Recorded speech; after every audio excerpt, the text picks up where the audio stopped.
Okay, we're live. Welcome, everybody. Today we are going to be talking about government, and specifically, we're going to be going through the political theories associated with, running an effective government. I want to talk through kind of the different ideas that people have had, and specifically, Josh, I want to go through with you kind of what the options are. Yeah, um, cool. To start this off, let's define a couple of terms here because we'll be using these throughout the discussion. okay. First, I want to talk about individual benefit and community benefit. So, individual benefit is about prioritizing the rights and welfare of individuals, usually at the expense of the collective, right? So, we're talking here about, personal uh, wealth, personal advantage, things like that. As opposed to community benefit, you could also call this collective benefit, right? Which is on the collective well being of people in a society, um, focusing potentially at the risk of individuals. So, we're going to get a little bit more into the distinctions between these, but the idea there is just to think more about the community than about the self. hmm The other pair of ideas are complete freedom and complete control. Complete freedom, we're talking about absolute autonomy, choice, right? And usually this is paired with a lack of regulation versus complete control. If we're talking in the context of a government, the government having complete authority over individuals. And that is usually at the expense of individual freedom and the ability to choose for yourself. Relatively straightforward, but I thought it would be good to walk through those before we start talking about different political theory. Sure. Um, to set this up, we're going to look at this grid. Okay. On the top, we have complete freedom. The bottom, we have complete control. To the left, we have individual benefit. To the right, we have collective benefit. Collective and community benefit, I think, are interchangeable here, and I used community benefit in the previous slide. My bad. We're um, good. but the We idea answered. is that we can move inside of this grid, and we can, point to different ideologies with some bent towards one way or another. There are other like similar political grids that talk about like authoritarianism. Talk about rights of property. There's like socialism versus what's the comparable to socialism? Socialism is like the government owning everything, and Yep. then there's individual property, right, as the total contrast to a socialist structure. Yeah. Um, Before I start getting into these, Josh, any questions or clarifications on that? I know we haven't talked through a whole ton yet, but maybe any thoughts or observations you have so far? No, on the questions, I think this is I'm relatively uneducated is a tough word to use, but I'm going to use it here. So Sure. I think I'm relatively uneducated, especially in the granularity that I think we might get into today. So I'll Yeah. probably have some questions, but I can already see where this is going with how you're setting up the grid here. So Cool. uh, my thoughts are I am excited that we're going to learn a lot today. Sounds good. So let's start with just we'll focus in. We'll focus in at the top left of this grid here, the intersection between complete freedom and individual benefit. I want to talk about first classical liberalism. Now, first, before I get into the specific ideas here, I want to emphasize a lot of these are just my opinions about where they belong on these grids. I think you could make an argument for almost any system at almost any point on this grid if you pulled the right stats and figures out. And there's a big difference as well between theory and practice, right? It's fine to say that one idea is, produces a particular result in your head, but when you actually start applying it out in the real world, the results are quite different, or are often quite different. So I'm not going to defend most of the particular ideas here as much as just talk about their structure, their construction, right? Yeah. So classical liberalism, this is the first one we'll talk through. Okay. This was largely the structure of the US government post our independence. Liberalism conceptually leans towards freedom as opposed to regulation. The idea is that every person is individually self-focused, and so classical liberalism says, well, we should allow people to pursue their own interests. Have you ever heard the term laissez-faire, Josh? Yes, I Cool. have. It's like a old political term. It's a French words. Um, it roughly translates to like let them be, or as they lie. Allowed to do, I think I've heard, or something like Yeah, that. yeah, allow to do. Yeah, where essentially you're saying, hey, we should just let the free market regulate itself, right? That it's better for all of us if we put an emphasis on liberty and not place unnecessary regulation on things, and that the government should be largely limited, right? Now, it doesn't argue that we should have complete unregulated, complete non-regulation, but it is generally saying that liberty is better than regulation in that way.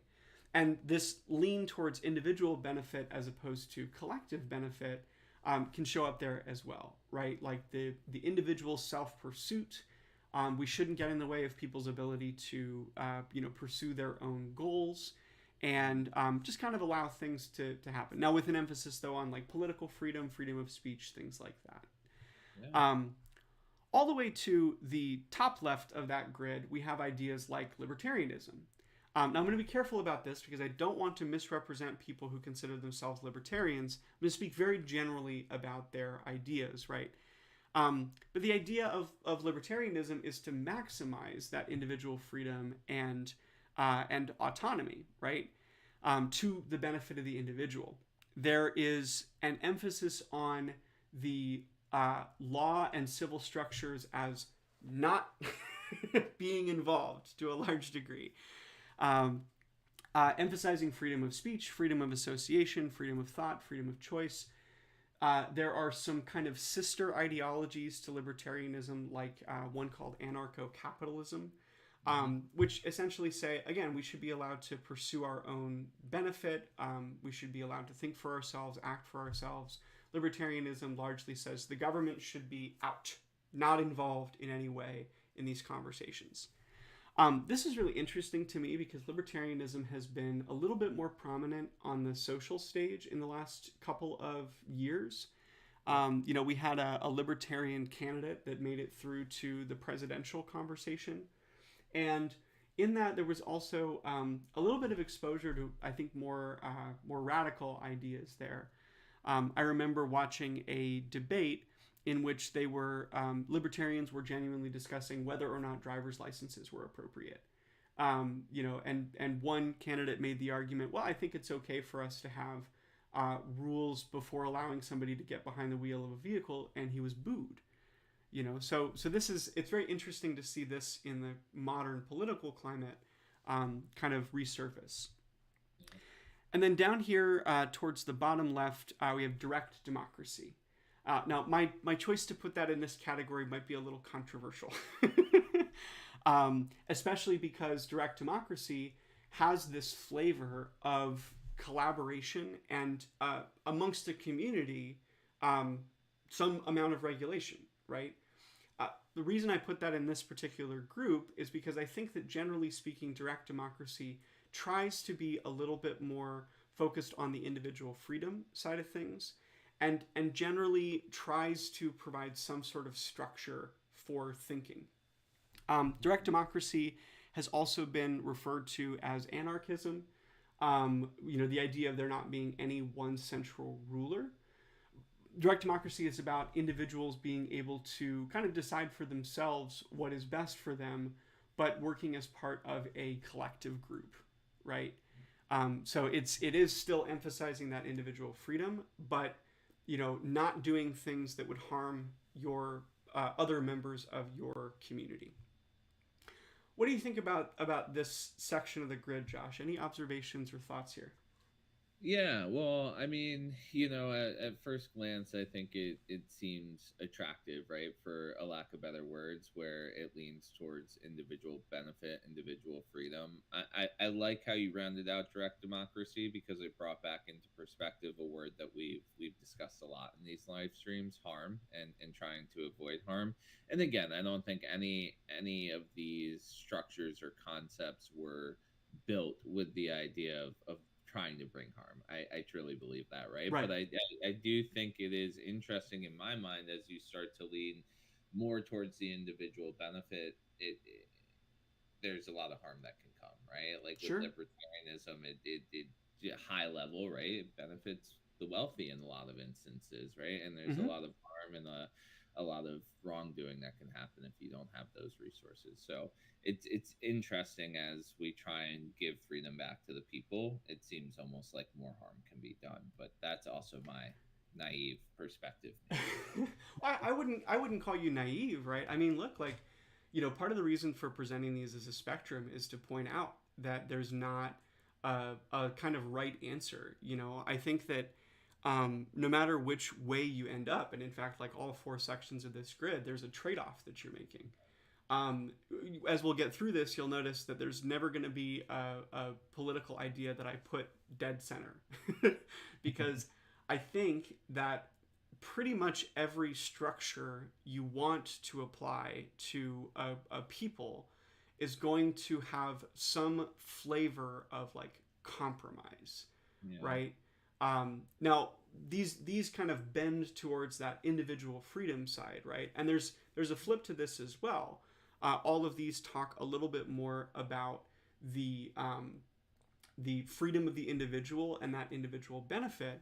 I want to move next into the section just below this one, talking about individual benefit, but under a little bit more control. Okay. So start with feudalism. What do you know about feudalism, by the way? This is another old word. Yeah, I think to be honest, the first word that I've seen today that I have no clue. So feudalism generally is like if you've seen like Monty Python and other Yeah. things like that, Oh yeah. it's like Love it. it's like kings and lords and dukes and serfs and slaves. It's this Okay. structured hierarchy of ownership, right? Hmm. Feudalism is kind of the way that things started out in a lot of what are now Western societies, right? Where we had dominion, we had like a king, and then we had almost like little kings, like Yeah. I said, lords and dukes and things like that.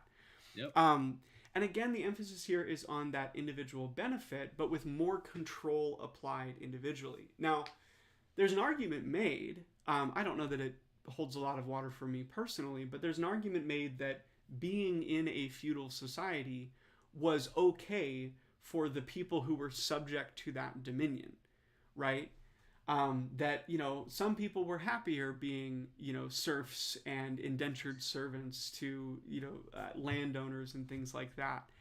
But I think here you start to see that kind of sharp divide, right? Where under that more structured, control, um, it was much clearer who were the haves and the have-nots, right? Um, as I think we increase control, we also make those inequalities a little bit more obvious, right? Um, Now there are like modern versions that fit into this category as well. Another's called state capitalism. State capitalism is a little harder because it'd be hard for me personally to point to a single society or structure and go, yeah, this was a state capitalist one. Um, the concept was kind of invented as a critique of capitalism by socialist thinkers.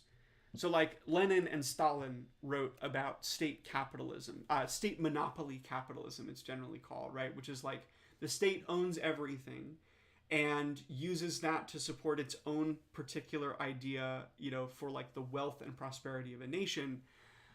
Except it is collected under the people who are in charge. You know, Yeah. um, it gets conflated with state socialism, I think those are distinct. We'll talk about state socialism a little bit later. But the basics of it is this centralization of power, right, into the hands of a select few. The individual benefit there is a little bit more pronounced to the people who are in charge of things. The last one is called mercantilism. Mercantilism was most prominent through the 16th, 17th, and 18th centuries in medieval Europe. It combined private enterprise with state control to increase national wealth. Probably the closest parallel we have to this idea of state monopoly capitalism in history, also referred to as protectivism. So the idea is that like the government regulates business and commerce as a way of growing national wealth. We want to maximize exports, minimize imports, and essentially like the state is here to try to make the business sector richer and more powerful. All of these, again, are kind of an argument for centralization of power. And again, like I said before, you can really see the distinct inequalities that are created by these particular systems, right? Feudalism is a really obvious one. I think if nothing else, we got more sophisticated over time and started making it a little less obvious who was in charge. But all these groups together, right? This individual benefit with complete control is sort of about like centralizing that power. It generally ends up being centralized into the hands of the select few who have that degree of control. Yeah. Thoughts on this one so far, Josh? Well, those were my exact thoughts, right? And again, I think feudalism is the direct correlation to this, but in any one of these that you talked about, I think you get into again classism, right? Mm-hmm. And the inequalities that are created with that, and then the inability to move up within classes too, right? And I think that's at the core. It again provides maybe a little bit more individual freedoms at the end of the day, but not really, right? It really forces you to be stuck as a product of what you were born into, right? Sure. And I think we see a lot of that today, unfortunately, right? Almost anywhere in the world we see that, but I definitely draw a distinct correlation to those systems. Yeah, I think the emphasis on money here is mm-hmm. pretty apparent as well, right? I'd call this like centralization as opposed to control if I felt a little bit more, willing to use like a bigger, $5 word, whatever. But when you involve commerce, business, enterprise, that individual benefit, that usually starts to strike this imbalance. I think you're right. I think we do see examples of this today. In response to that, right, people generally, if we are going to have this kind of authoritarian way of thinking, that there's got to be somebody in charge, the kind of next group you could look at is, well, what if we focused instead of on the individual benefit, what if we focused on the community benefit within this, this level of control? Yeah. The first idea I want to bring up here is something called benevolent dictatorship. What does that mean to you on its face, Josh? I mean, wow. I don't mean to challenge you here. I can no, just total control, honestly, with with like little thought about the consequences of it. Ooh, interesting. So, benevolent dictatorship is this idea that we would all be better off if we had one person in charge who was interested in the benefit of their people. This was an idea, I know specifically of one thinker, a guy named Karl Popper, who talked about this. He generally was like a fan of kingship, and of somebody having that level of control and authority. But said that, we could do so if the person who was in charge really cared about its people. I think this perspective is a little naive, because I don't think you can really point to an example in history of a person who had the dictatorial level of control and at the same time was all that interested in supporting the people, right? Yeah. There's that Abraham Lincoln quote, right? Absolute power corrupts absolutely. That might be Yeah. misattributed. I haven't looked that one up. But if you give somebody this kind of power, you generally, I don't think, can trust them to be supportive of that, um, Right. of those people, right? Especially not because you can't guarantee that the next person who's given that level of authority is also, that interested in the benefit of people. Um, so, what if we centralized that power, but we said, okay, instead of one person, let's make it a state, a government, right? And Yep. let's give the government the ability to manage all of this stuff and centralize that power under a government. Now I move this a little bit further up in the grid because I think is when you introduce a government, you don't like necessarily you can't really exercise that kind of complete control that a dictatorship could. There's too many influences, in my opinion, to allow for a kind of dictatorship in a governmental structure. But state socialism is the idea of centralizing resources that they control most of the economic and social activity of their citizens. And a lot like state capitalism, I think the risk here is too much control to the state and not enough individual freedom, right? We're on the Mm. other end of that grid. And, the idea or the promise maybe is hey, if you just let us be in charge, we'll make things good for you, right? Mm. Um, I think the main critique of this, again, is just that there's too much control given to a body. And even if the motivation is the collective benefit of society, that's not a guarantee. It is not a worthwhile sacrifice to say, I'm going to give up my individual freedom for that benefit for most people, right? Um, I want to give one more that's a little bit more of a novel idea, but any thoughts about that before I move to the third one here? Yeah. Yeah, I mean, I think this is it's interesting crossroads, right? I think also like, state socialism too. Anytime there's dictatorship in terms of political theory, right? I think people can immediately see the harm that can be done and tie it back. But I also think a lot of the time anybody sees socialism in types of a theory, it is again tied back to the well-being of citizens. Mm-hmm. But it's so interesting how as you limit that individual freedom and choice, right, it still becomes harmful. Right, Free will, everything, free will is so important. And who is a government to make a decision about my body, for instance, or right, something like that, right? And that's where we start to move into things like that with benevolent dictatorship and state socialism. So right. just so interesting on how easy it is to kind of cross the line and how blurry the line is, for lack of better Right. words. And And in both cases, right, we're on the side of control here, right? We're saying give the government some ability to control my individual choices, right, right? And again, you could make the argument here that this is for your own good.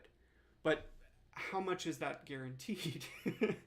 you know, yeah, one other idea here that's interesting to me, and again, I've seen a little bit more of this lately, is this idea of technocracy. oh, So another one I've never heard of. technocracy is it's a theory that has to some degree been applied in some historical cases, but the idea here is that we should give authority to the experts. We should allow people who are scientists, who are gifted in particular disciplines, to make decisions. Yeah. Interestingly enough, in my research for this, I found that the Soviet Union was generally thought of as a technocracy. 89% of the Politburo, which was the governing body of Yeah. the Communist Party under the USSR, 89% of those people were engineers. And it is this idea, right, that like we should hand this over to the experts. And there's been other cases where this has showed up. So, for example, various groups directly after and during the Great Depression started to refer to the United States as a technocracy. Yeah. We started to do a little bit more of that, started more appealing to the experts, and that led to programs like the New Deal, which was in direct response to the Great Depression. A huge amount of money poured into the United States for development, developing railroads, developing housing, things like that. Um, Absolutely. so technocracy has historically been a response to difficult times. Now, again, this kind of leans towards control and more towards collective benefit. You're still giving people the ability to make decisions on behalf of others, but in this case, you're justifying it by saying, well, these are the people who are the experts in these problems. We should let the experts make the expert decisions, right? Yeah. Again, we're still in that realm of sacrificing individual choice, individual freedom, and people would very readily argue, well, the experts don't know me, right? Just Yeah. because you have a degree in something, just because you're studied in something, doesn't mean you should have the ability to decide what I do for myself. I think on this side of control, there's a whole slew of arguments that say, hey, we're taking control for your own good, right? Yeah. And even in these, there's that risk, that you're going to lose something to the benefit of the collective, to the benefit of the community. You're going to lose something that you might gain if there was less control given. Yeah. The last category here is complete freedom for collective benefit. And again, just to emphasize, I've not at this point put any system directly in the center of this grid. Yeah. But this is one that I think is a little bit more popular today. I think you might find like leftists thinking in this grid, right? Yeah. That we don't want an authoritarian government. We want that community benefit, that collective benefit. And so the first idea I want to talk about here is utopian socialism. So utopian socialism, the word utopian there, I hope doesn't come across as pejorative, but it's this idea that we could build a collective society that allows individuals to make free choice, but we're also thinking about the community. This was, interestingly enough, one of the progressions that I saw in Karl Marx's Communist Manifesto. Marx wrote the Communist Manifesto with this idea of this natural progression. He said, we're going to start with feudalism. We're going to start with this lords, kings, whatever. That was the whole thing that he saw at the time. And we're going to move to capitalism. We're going to move to a little bit more collective structure.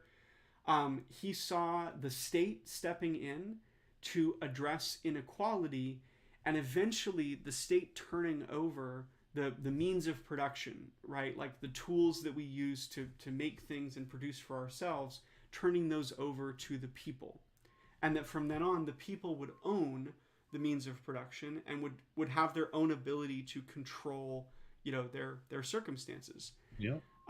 When I read his manifesto, I really, I felt like, yeah, wow, this is a very interesting progression.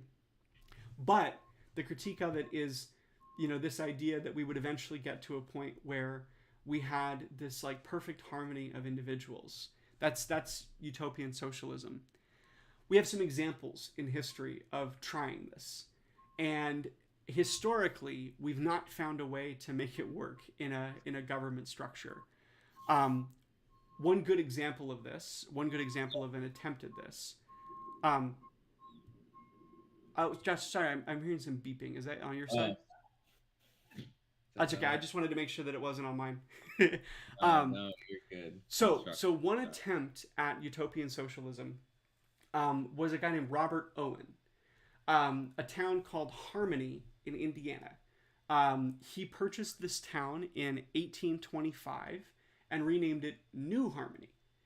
His goal, he was a Welsh immigrant, was to create, as he called it, a new moral world. Kind of seeing the United States as a free space where we could try out new things, created the town of New Harmony, and essentially wanted to build a society that supported itself, that could have a variety of different ideas. And so they established this community, and it lived on for a little while. Eventually, the town of New Harmony splintered into a number of special interest groups. They had a lot of critiques about how things should be run.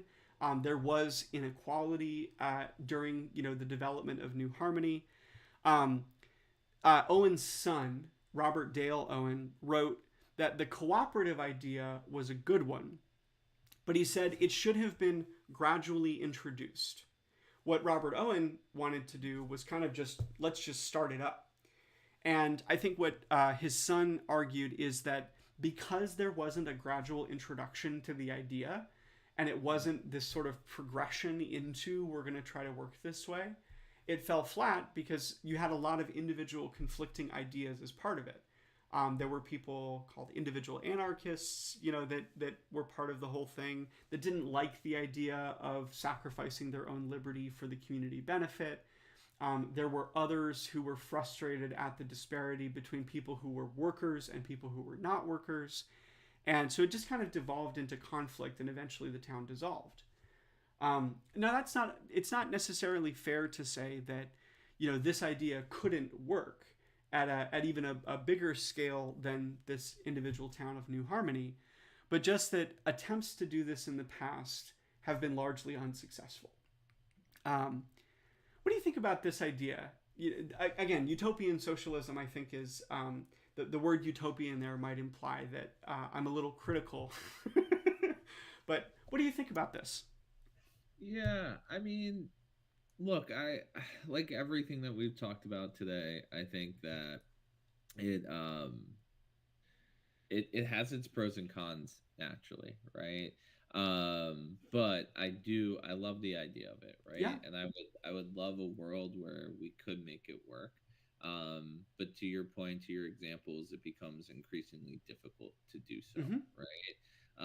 And unfortunately, like maybe I'm just a pessimist here and the glass half empty, right? But you know, the idea through like conscious and decisions and morals and ethics, right? It doesn't take too many bad apples to start to poison the well, Mm-hmm. right?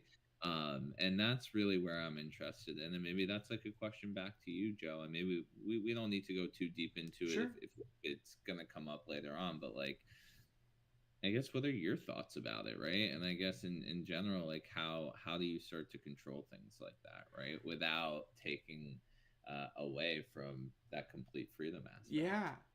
Yeah, I think let me get through a few more Yeah. ideas here, and then we'll have kind of a broader discussion about this, because the last one we're going to talk about gives some room to discuss the balance in these. I think that the idea that we should all be able to think for ourselves, work for ourselves is really important. It's really important to me that we all have that individual choice and autonomy.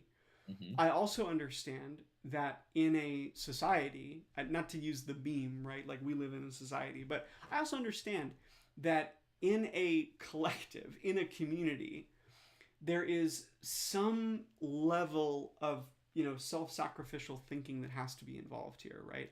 I don't think we can go all the way to I should be allowed to focus on myself and never consider the thoughts of other people. Um, there's another idea that showed up kind of that I think was a little bit more realistic. It's this idea called syndicalism. Syndicalism was born mostly out of labor movements, unions, right? The idea here is that rather than individuals focusing on their own individual freedom, that special interest groups could argue on behalf of a collective group of people, right? And so what was interesting about syndicalism is it didn't really show up out of any kind of political theory. There weren't a lot of people that were like sitting around thinking about unions and unionization. It was born mostly out of people seeing this deep disparity in the capitalist world and Yeah. saying, hey, like we should band together, and as a group we're a little bit more powerful. I brought this down, closer to the level, closer to control, because it's still thinking about, community benefit here, but now we're talking about particular groups, centralizing together and arguing on their own behalf.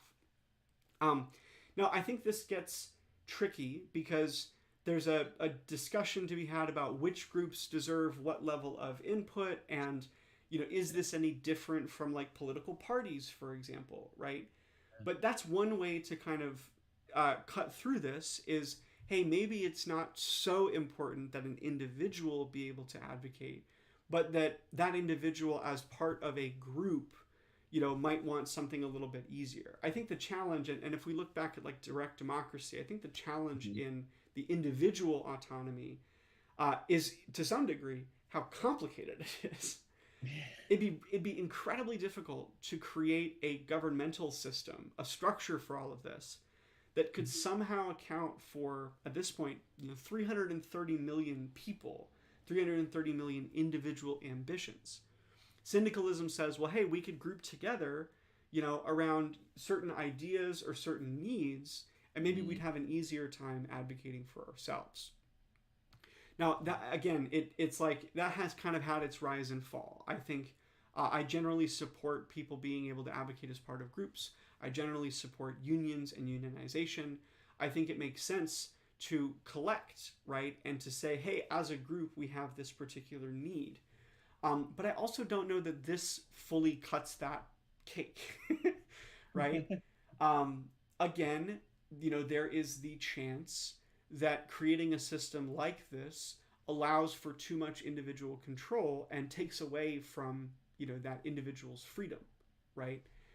That's like the major critique that people have against unions is that as a member of a union, you have to go as the union does, right? And Yep. so if they strike, you strike with them. You know, Yep. um, it's kind of that sacrifice of individual autonomy, again with that focus on community benefit. Yeah. The last one here in this category, we call it social liberalism. Okay. Think about classical liberalism, like we talked about before, right? Yep. Classical liberalism, again, has this idea that we should all be individually, or not that we should all be individually, but that we are individually self focused, and argues that we're better off emphasizing freedom above, any kind of authoritarian control. Now, classical liberalism on the side of individual benefit tends to be a little bit more about, capitalism. Social liberalism is sort of the response to that says, hey, we should actually be skewing the other way. We should be skewing more towards the collective benefit, community benefit. The major voice of this today is a guy named John Rawls. Okay. John Rawls wrote a book called A Theory of Justice, and then in the early 2000s wrote another book called Justice as Fairness. His argument is that society should be structured around liberty, the ability to act in one's own best interest, and equality, and that kind of equality that fosters collaboration. He didn't argue for true equality in the sense that everybody has all the same things. He actually thought that inequality can be good. Inequality can drive us to, pursue for ourselves, right? But he wanted that inequality to not be to not inappropriately disadvantage people. Today, John Rawls is like the voice largely for the modern like liberal movement. Yeah. This emphasis on equity, on fairness, on justice tends to come out of John Rawls and a lot of this thinking and work. It's not to say that he's like the voice for every person who identifies as a liberal, but this is like the most modern argument made that current like left-leaning political theory it tends to go towards. Um, I'm talking about all this, by the way, in part to kind of answer your question, right? Which is like, how do I think about this? Um, my simplest answer is I think it's really important to try to balance these.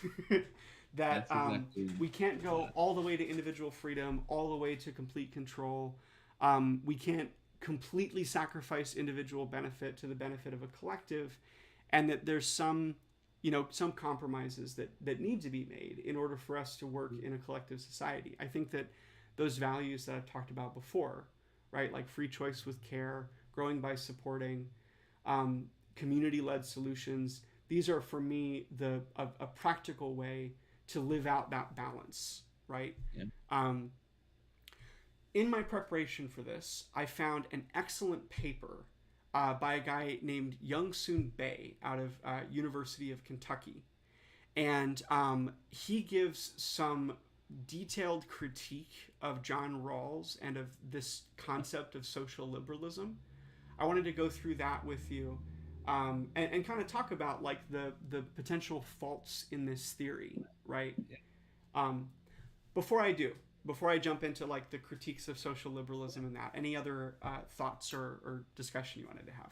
No, I think I'm very curious to kind of dive into that. I Yeah. mean, I like the way that you rounded out is exactly where my head was at in both points, right? Like this grid that we see right now is very much where we're at, where we see our liberal party today, right? Especially with liberalism. My goodness, Mm-hmm. um, and I was able to draw those connections without even having the depth of knowledge that you have around the political theory behind it, Sure. right? And then I also agree. Like I mean, as soon as we moved out of the first grid, it was already just like, okay, yeah, like we can't just pick one and lean heavily into that. Mm-hmm. Balance is the key here, right? Which is the key to a lot of things in life. Yeah. Well, and look, I think that it's appropriate to have opinions. I think like I would not fault anybody for saying, you know what, in this grid I lean one particular way, right? I think naturally, where I'm at, like I read the work of John Rawls and thought, hey, this is pretty attractive. This is pretty interesting. We talked last time about people generally develop their political ideas, their concepts of, freedom and the role of government as a response to what they see, right?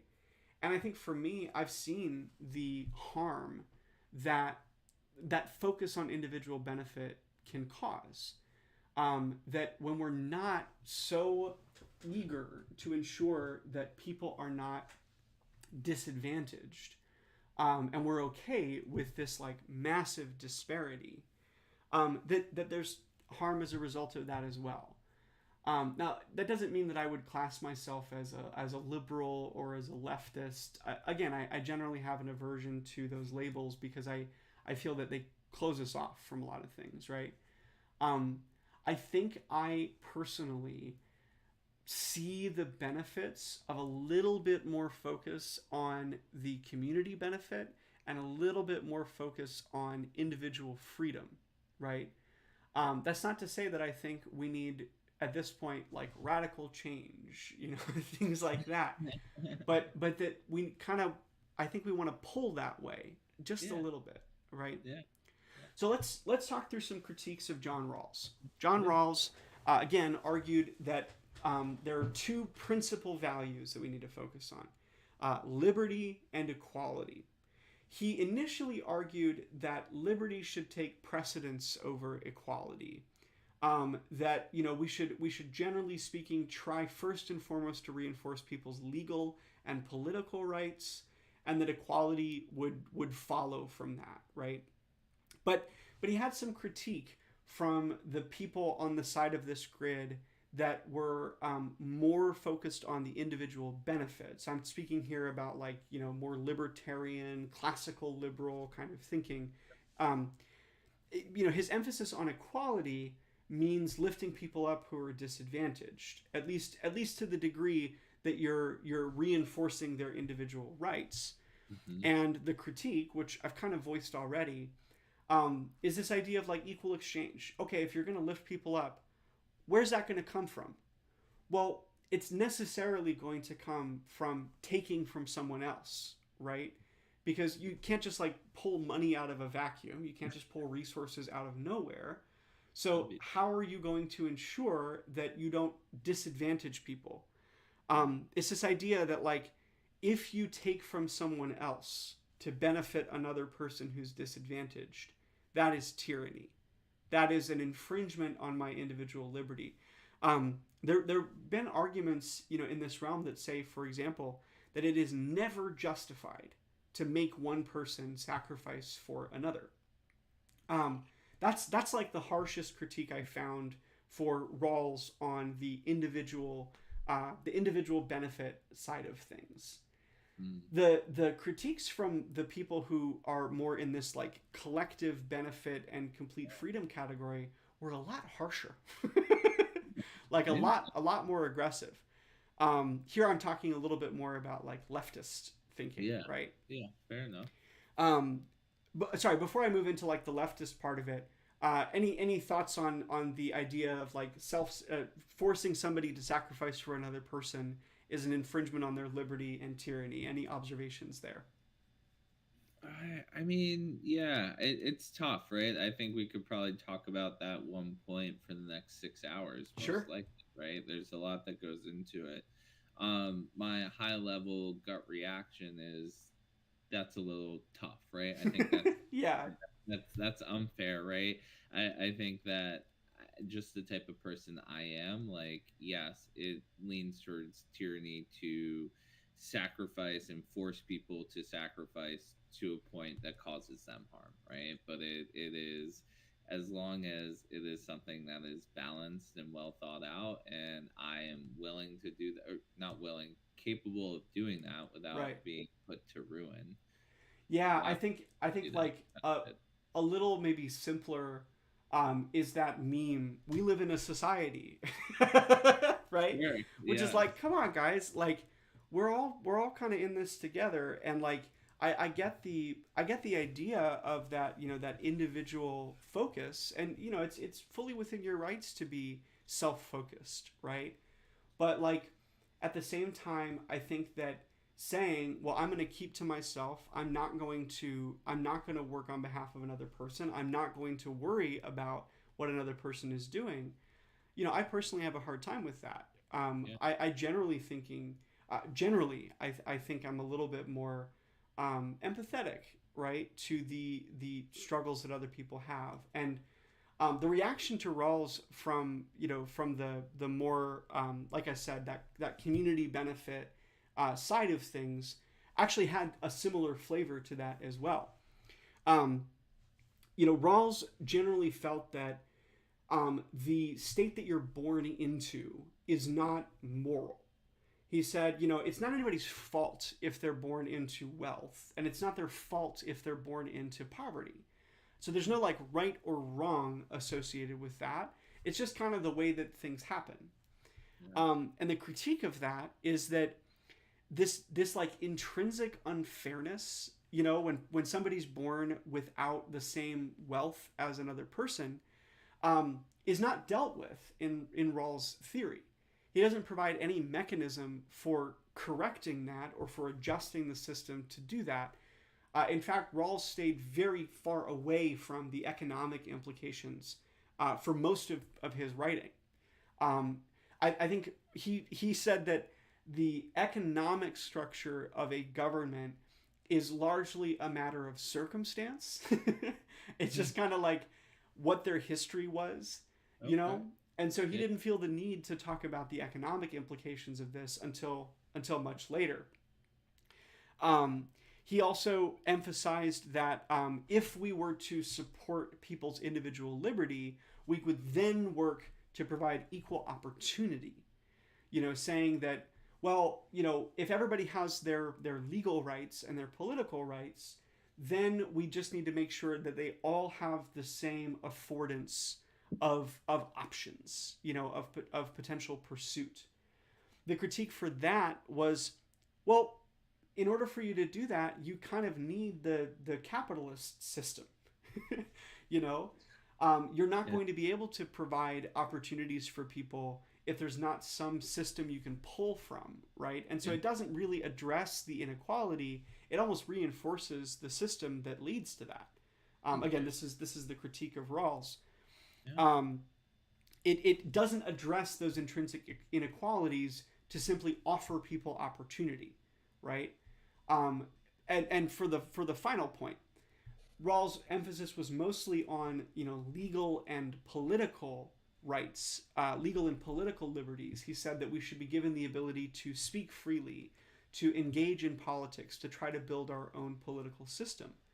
And the response to that was, well, sure, But how are you going to account for wealth as part of that? Somebody who is wealthy, this is the critique of Rawls that I found in this paper from Young Soon Bae. Somebody who is wealthy has more liberty in those liberties. Yeah, So, that makes thinking about this literally, freedom of speech. yeah. We all have the right to speak as we please. Yep. Somebody who is wealthy has access to a platform to speak as they please that gives them the greater ability to exercise their freedom of speech. And so while there is a written equality, there is a practical inequality in their ability to exercise their rights. He said the same thing, about opportunity, right?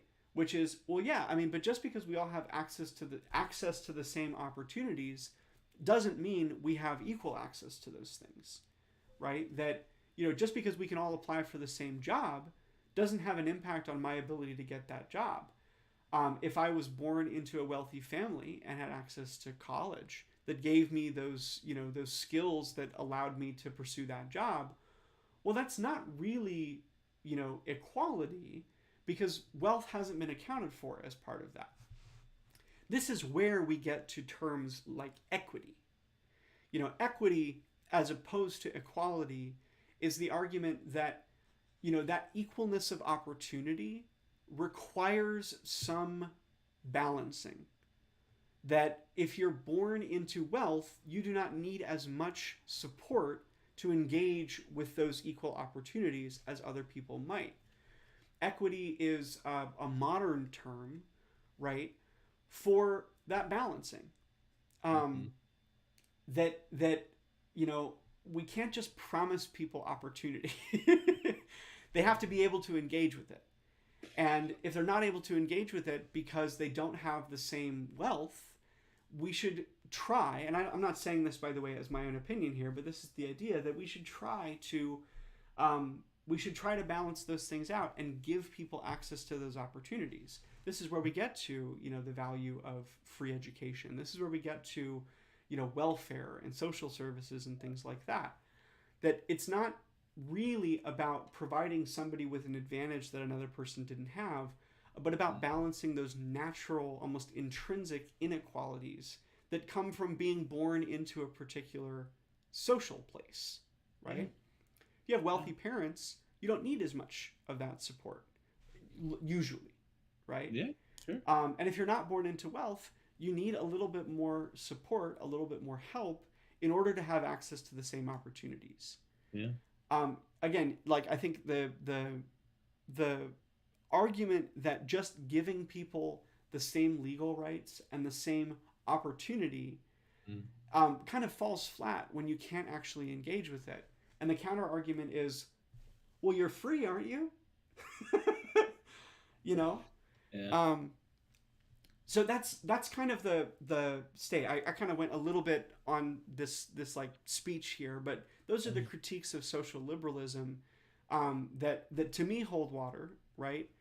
I think I largely see this attitude as still supporting, that inequality, still supporting a system that leads to this natural inequality. Rawls later on started to talk a little bit more about the economic side of things, started to talk a little bit more about it. I think because he saw, and he was frustrated by the clear inability of individuals to engage in the political process. He saw that, he generally believed that it should be the idea of who should be in charge should be open to everyone. And so he saw, and I think potentially even saw more modern, in more modern circumstances, that the opportunity to engage in the political process is not equal. In political races today, we have millionaires against millionaires. Yep. And we have people who maybe came up from, less than advantaged positions, but at the point they're at now, you need to have a lot of money, a lot of structural support in order to be able to engage in like the national political sphere, right? Yeah. So it ends up being an unequal distribution of that right to engage in the political process, just by nature of how the political system has changed. You Yeah. know, it's not feasible for most people to engage in the political process to try to run for office. Um, and I think Rawls saw that and started to recognize a little later that there would necessarily need to be potentially some balancing, right? Yeah. Um, I want to move next to talk about the United States and Yeah. about kind of where we are in this grid as a system. Before I do, though, Josh, I just kind of went on a little bit of a tangent. Thoughts on that? Yeah, no, I mean, look, I think there are so many good. I would agree with you, right? I sit there and I see the critiques of social liberalism and hit Rawls' thoughts and how that can lead to harm for sure, right? And then I also sit there and I say, like, even with measures put in place today, like welfare and other things, right? We're still in a situation where there's such a drastic disparity Mm-hmm. between the haves and the have-nots, to put it in a crude way, right? And so I'm very curious about to hear your thoughts and where this conversation is kind of going to wrap up around Sure. in the United States today, because that's where I've been kind of itching to learn a little bit more about. Yeah. Let's take a short break here, and then we'll Yeah. come back and talk a little bit more about the U.S. Okay. All Perfect. right. I'm gonna just pause this here.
Let's Yeah. go. Ready when you are, sir. All right. So let's review the grid really quickly here, right? We have complete freedom, complete control, individual benefit, collective benefit. We've talked about a lot of the ideas that are in this whole sphere, right? Some that focus on that complete freedom and individual benefit at the expense of, regulation, at the expense of that community benefit. We had some good examples in discussion about the more controlled individual benefit like feudalism, lords, kings, stuff like that. Collective benefit under complete control. There we're talking about state socialism, technocracy, benevolent dictatorship. And we spent the most time on these ideas here on the top right, complete freedom along with collective benefit and trying to balance those. Yep. So the burning question, where does the United States sit in this whole system? Again, want to emphasize this is my opinion. You can make an argument all kinds of ways. I think that the United States, the representative republic, sits about here. I think that in comparison to a lot of these other systems, we are generally a little bit more focused on the individual benefit, generally a little bit more focused on freedom. Now, there are all kinds of arguments you could make for this actually being, way further up to the top left or way further down to the top right. There are definitely people out there right now who would say that we live in an authoritarian dictatorship. Um, I'm gonna make my case here for the few facets of our representative system and why I think that puts us here. So the first is let me get there. The first is that we have a constitution. So, we're a little bit more focused on that individual freedom.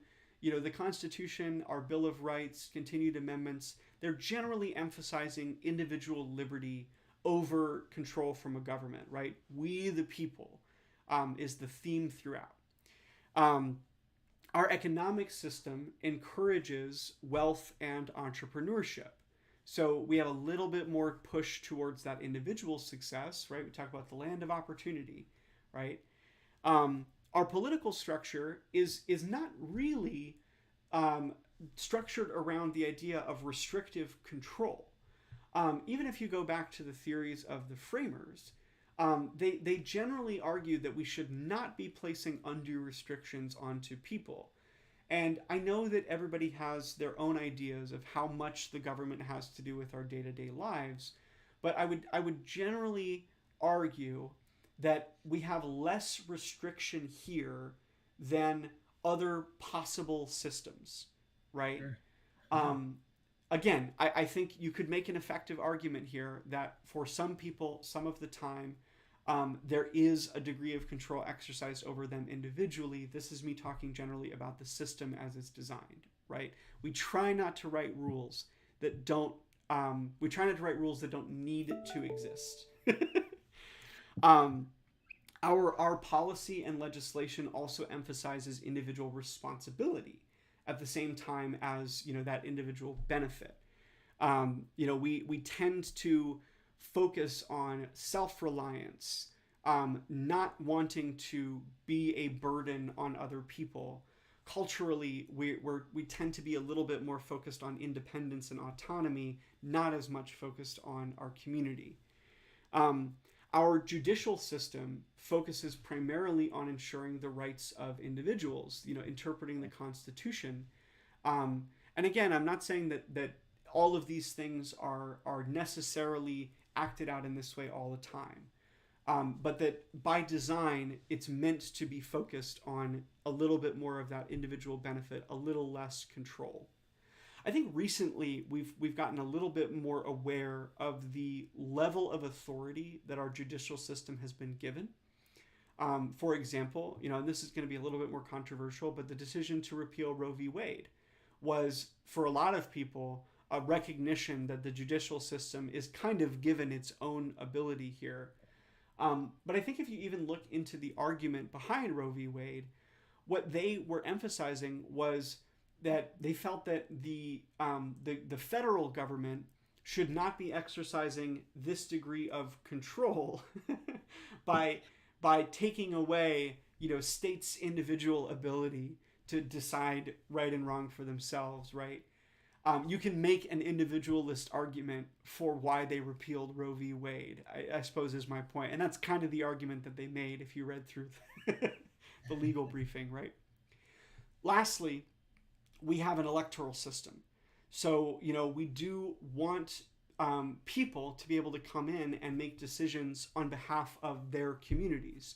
The idea of representation is that we have people who are in there who are thinking about us and our needs, and maybe not down to the individual person, but that those representatives are focused on their particular jurisdiction.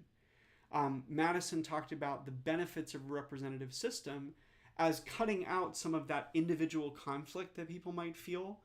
And he talked about the need to balance that so that somebody was not so individually focused on their own community that they didn't look at the big picture, but that we also had people thinking about the big picture.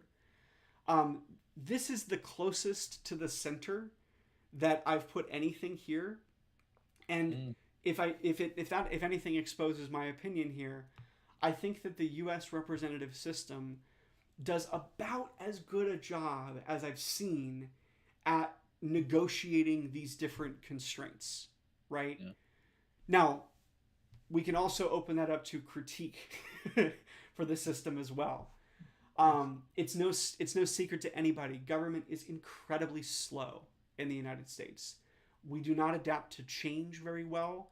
We do not react in timely ways to the needs of individual communities. There is a lot of crosstalk and bureaucracy and red tape in getting what we want, right? But again, I want to emphasize here that I see this as probably the best attempt so far at trying to balance these constraints. Systems like this. Now, do I think the United States is the best example of this? Not really. Yeah. I think personally, our bend towards that individual benefit and our bend towards freedom has created some problems. I Hmm. think if you could devise a system that you could drag into the center of this grid, that would be a little bit better, and we'd be a little bit better off, right?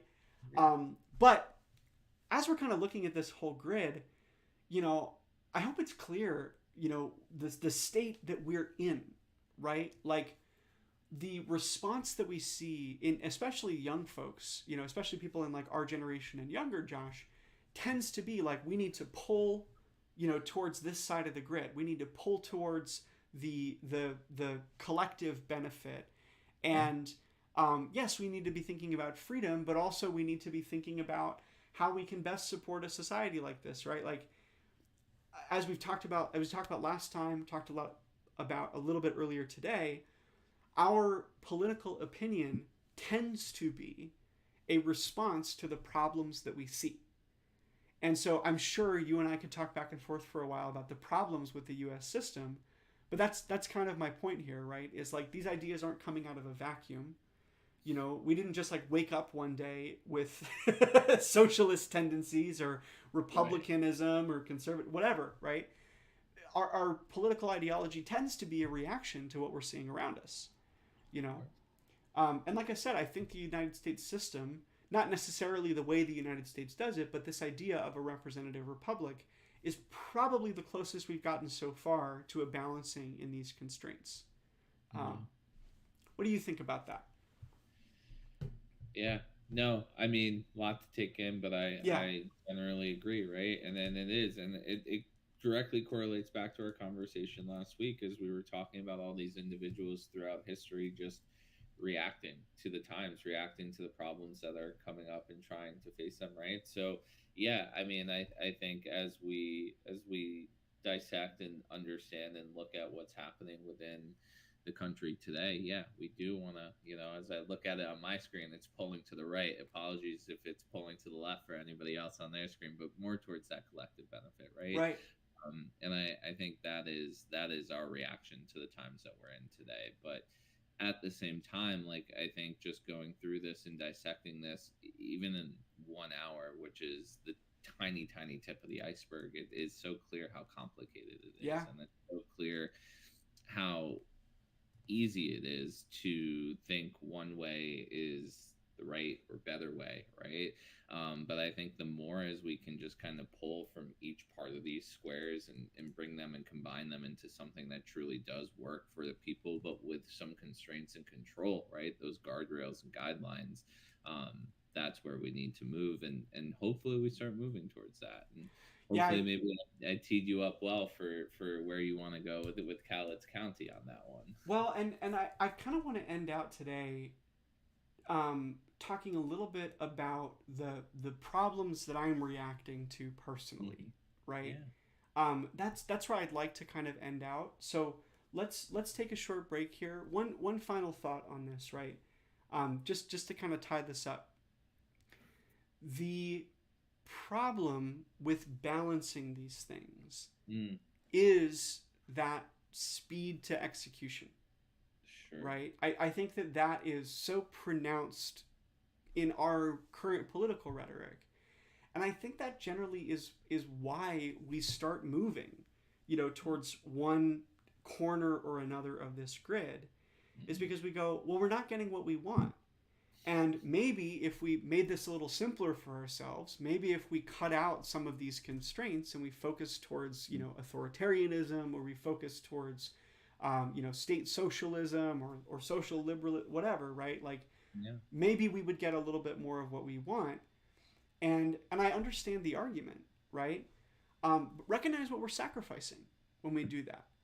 We are saying that, to the benefit of a particular problem, we're going to sacrifice something else. There is never a decision you're going to make that doesn't have some commensurate, consequence. Um, And that's kind of where I want to end out with the United States stuff, right? Is like the place that we're at right now is is in part because we've recognized that it needs to be kind of this way in order for us to balance all these constraints. Any one corner of this grid is necessarily unbalanced, right? Now, how that balance should be struck, I think we can probably find some ways to do it. I'm not going to argue a particular idea here, Yeah. other than what I've already kind of stated earlier today. Um, but my point there is that speed is what we sacrifice when Yeah. we get towards that center. I think people think bureaucracy is needless, but I think bureaucracy helps us control and structure these things in a way that allows us to account for all of these different constraints. So Yeah. let's take a short break here, and we'll come back and just talk very briefly about Cowlitz County a little more, okay? Well said, like always, Joe. Thanks. All right.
Okay, so I want to just talk very briefly about some of the problems here in Cowlitz County, right? I've talked a little bit about this, some of the debate up to this point, but again, to pull back to a point I've made a few times already today, people's political theory and the way that they want to engage in politics tends to be a reaction to the problems they see with the way things are working now. And I would characterize myself that way as well. My drive to get involved in politics comes from a lot of different places. I've talked before and spent a lot of time dissecting, my motivation to be a politician that is thinking about and talking about things in the way that I feel is, best for our community. And I want to just talk briefly about some of the things I see in Cowlitz County, some of those problems, right? And then talk about how I feel my values help in that regard. So, first, talk about food.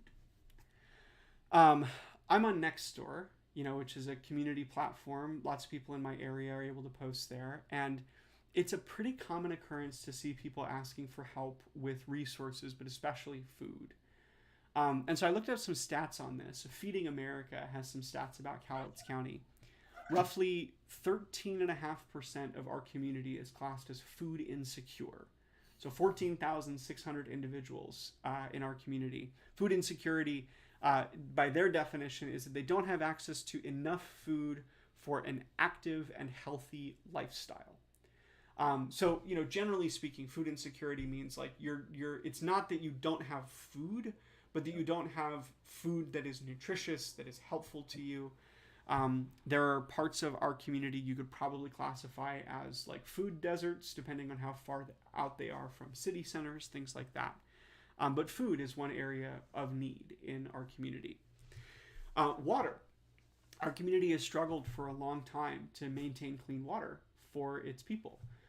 In 2013, the city of Longview moved away from pulling their water from the Cowlitz River and instead switched to a well system, in part because they were worried about pollution. Stormwater pollution is another kind of big conversation here.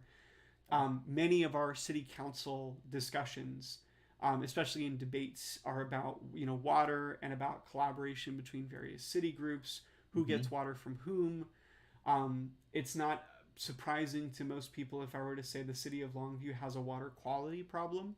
Generally speaking, we deal with like solids in our water, mineral deposits, things like that. And so there's a need in the community to be thinking about our water systems and helping to support clean drinking water for people in the community. We also have some problems with wealth inequality. Here, I want to narrow it down to something very specific.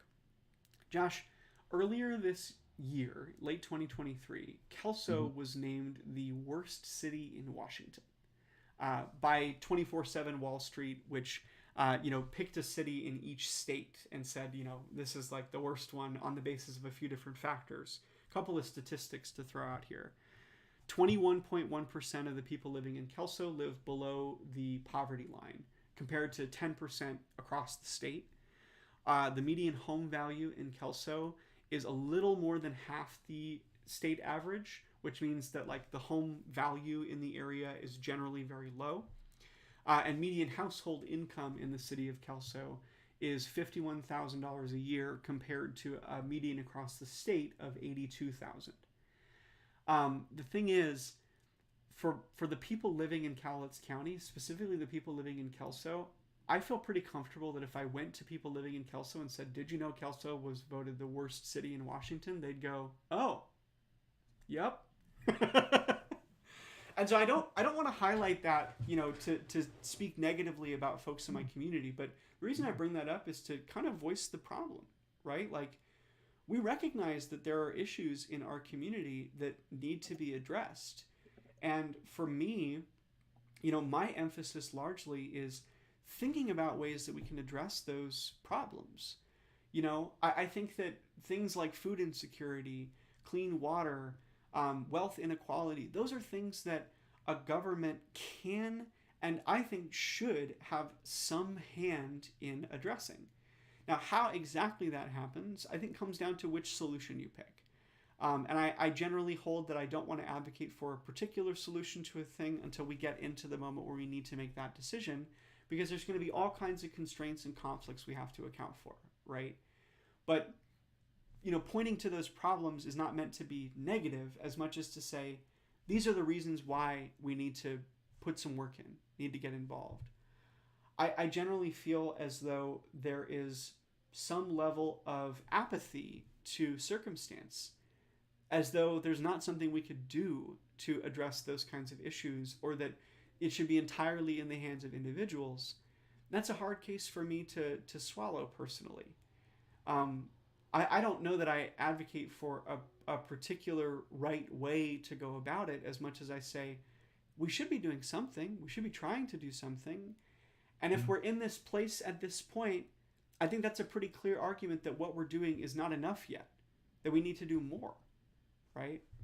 Yeah. Um, so, anyways, that's where my values come from, right? So, kind of thinking back to that, free choice with care. I think that we should all be given the ability to make decisions in our own best interest, as long as we are accounting for the impact those decisions have on other people. Growing by supporting means that when we lift from the bottom, we all rise. Community led solutions mean that in order for our community to thrive, we need to be the ones creating solutions to these problems. And an outcome focused government means supporting those solutions and trying our best to support them using the structures and tools that are available to us as politicians, as people involved in that structure and administrating that structure, right? And all of that to me is something of a reaction to those problems. Absolutely. I think it's okay in some circumstances to think in that way, right? And I think that if we look back through history, most of the time when people held to a particular ideology, it was in response to a problem they saw.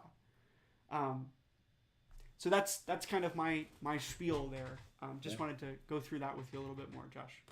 Yeah. I appreciate you as always, Joe, and I've learned a ton today, and I really appreciate you diving into that. For sure. All right, why don't we close out? Thanks so much.